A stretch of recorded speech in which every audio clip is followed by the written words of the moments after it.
பொள்ளாச்சி பாலியல் வழக்கில் கிடைத்த நீதிக்கு திமுக அதிமுக உரிமை கோருவது நியாயம் இல்லை என விடுதலை சிறுத்தைகள் கட்சித் தலைவர் திருமாவளவன் தெரிவித்தார். கட்சி நிகழ்ச்சியில் கலந்து கொள்வதற்காக சென்னையிலிருந்து கோவை சென்ற திருமாவளவன் விமான நிலையத்தில் செய்தியாளர்களை சந்தித்தார். அப்போது பேசிய அவர், பொள்ளாச்சி பாலியல் வன்கொடுமை போன்ற குற்றங்கள் இனி தமிழ்நாட்டில் மட்டுமல்ல, இந்தியாவின் எந்த மூலையிலும் நடக்கக்கூடாது என்ற அளவிற்கு தீர்ப்பு அமைந்துள்ளதாக தெரிவித்தார்.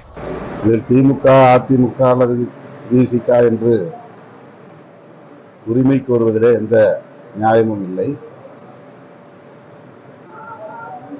சான்றுகள் வலுவாக இருந்தன. குறிப்பாக செல்போன்கள் மற்றும் இதர சமூக வலைத்தளங்களில் அவர்கள் பதிவு செய்த தடயங்கள் இந்த தண்டனைக்கு ஆதாரங்களாக இருந்தன.